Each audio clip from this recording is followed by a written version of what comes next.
If I don't appear very energetic in this video, that would be because I haven't slept in 30 hours, and in that 30-hour time period, I've done two 2-hour workouts. So I'm fucking dead. So that's how the video's gonna be if you notice it. I don't know if you will.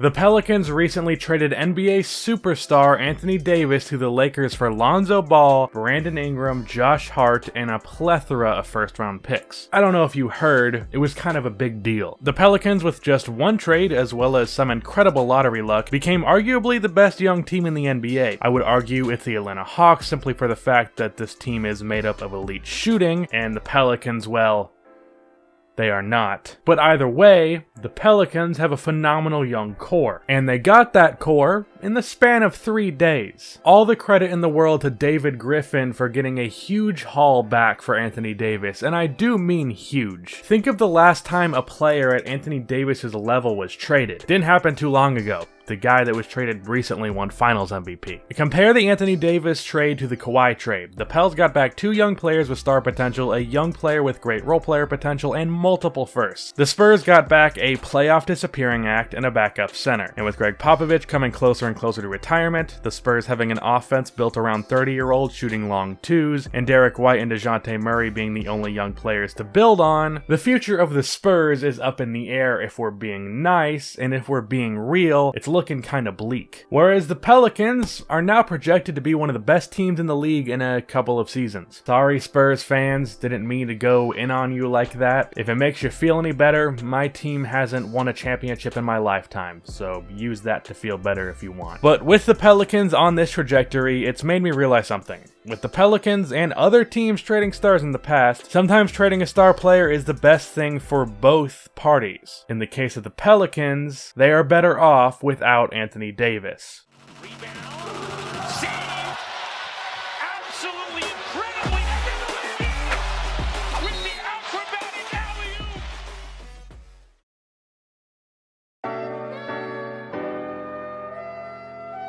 Now before I get this comment, this video is in no way meant to disrespect Anthony Davis or his talent. As I just said, I think certain situations can benefit both the player being traded and the team. Saying the Pelicans will be better off without Anthony Davis isn't a comment on Anthony Davis as a player, but rather a comment on how the Pelicans decided to build around Anthony Davis, and how that got them in a negative cycle that led them to this whole fiasco in the first place. Let me explain. Looking back to 2012, the Pelicans, Hornets at the time, had just traded Chris Paul and landed one of the best prospects ever with the #1 pick in the 2012 draft. Heading into the 2013 draft, the Pelicans had the 6th pick, and they traded that to the Philadelphia 76ers for all-star point guard Drew Holiday. This trade set the tone for the Pelicans' game plan. The Pels were very clearly going for a win-now direction. Drew Holiday was only 23 at the time of the trade, but trading for an already established all-star point guard rather than swinging for a younger talent in the draft was a tone setter. I think that was the right move. I definitely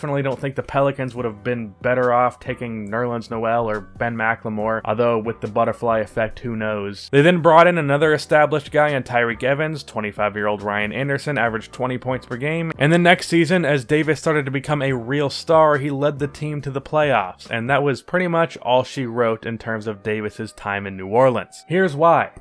The Pelicans at this point have been built around Anthony Davis, an injury-prone point guard, and 3 okay 15-point per game scorers. Everyone outside of Anthony Davis was either entering their prime, or they were not projected to be much better than they already were. And with that, the team is destined to be at best the Kevin Garnett Timberwolves, or at the very least, they become a fringe playoff team that will do no better than make the second round. And that's exactly what happened. The Pelicans very quickly became stuck. So stuck, in fact, that they decided to trade for all-star big man DeMarcus Cousins. Now, had Boogie not torn his Achilles, there's a good chance Davis is still a Pelican, but they wouldn't have been going very far in my opinion, and if anything, the Pelicans would just be a little bit more stuck. There was a fundamental issue with how the Pelicans decided to build around Anthony Davis, and that issue was trying to be too good too quick, before it made sense to try to be. Because of this, Anthony Davis and the Pelicans got stuck in this awful loop, where they were too good to get a pick, besides for 2016, but not good enough to get a high seed in the playoffs, or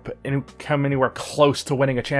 It's a tale as old as time. The worst place to be in the NBA is the middle. The Cavs with LeBron is the greatest example of this, though that wasn't entirely the fault of the Cavs front office. With LeBron, he was so damn good, the Cavs couldn't be high in the lottery if they tried. For Anthony Davis and the Pelicans, he wasn't a superstar outright. And being in the Western Conference, it was possible to be towards the bottom of the league despite having a young superstar. So with all that, the Pelicans were going nowhere with Anthony Davis.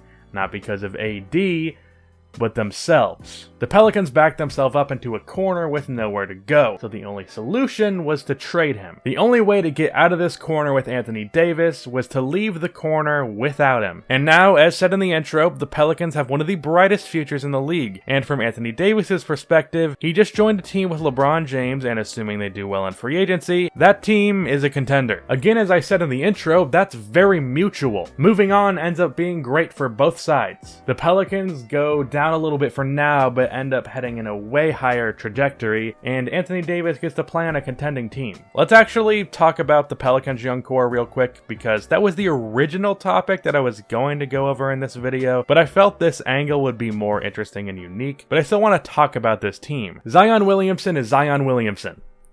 You know, in case you didn't know that. Zion projects to be a talent on the level of Anthony Davis. I'm sure you're all exhausted of the Zion talk from the past couple of months, so I won't go on. I'll just say this. If his floor is Julius Randle with hops, as Enes Kanter would put it, that's a damn good player, especially considering you also have to throw defense in there. Julius Randle is a 20-10 guy. Give him a 40-inch vertical and make him care about defense, and that's a scary player.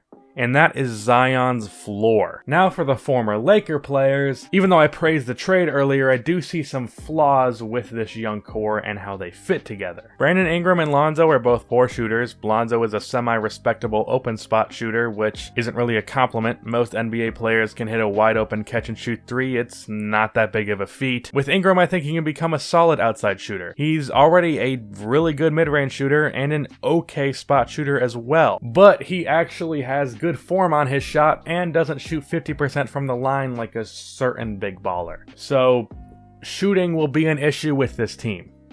I know that was some incredible basketball IQ I just displayed there. But even though I just said I have more confidence in Ingram shooting than Lonzo's, I have way more confidence in Lonzo's fit with Zion. Looking at Ingram, there is nothing about his game that meshes well with Williamson. Being a mediocre shooter, without being a great playmaker, there is really no two-man game with him and Zion. If you give the ball to Ingram, there's not much that Zion can benefit from that besides for getting an offensive rebound if Ingram misses. So because of that, one thing that I fear with this team is that they just end up rinsing and repeating with Zion, trying to contend too early. Rumors of Al Horford to the Pelicans and Drew Holiday not being in trade rumors concerns me. With Lonzo and Ingram, I don't see future superstar players. I see a fringe all-star in Ingram and a really good but not quite all-star level player with Ball. I think the Pels are better off just sucking this year and getting a high draft pick, because the last thing I need is to see Zion do exactly what Anthony Davis did and waste 8 years of his career. And in case you're wondering what I think of Josh Hart, pretty good for a Fortnite player. So back to AD, like I said, this is not a new phenomenon. Going back to Kawhi Leonard, I know I called DeMar DeRozan something like a playoff disappearing act, something like that. But the Raptors, like the Pelicans, were in a place of stagnation. Now, this isn't necessarily mutual. I doubt DeMar is enjoying his time in San Antonio, but it's a great example of how a franchise can be better off without its star player. Two of the better examples would be the Paul George and Jimmy Butler trades, and I'm referring to the first Jimmy Butler trade. As a Bulls fan, I was very happy that Butler got traded. I love Jimmy Butler. He was my favorite player in the league. The second part of this channel's name comes from his nickname Jimmy Buckets. But I knew this team was going nowhere with him, and as a result, he was also going nowhere. He still hasn't really gone anywhere yet,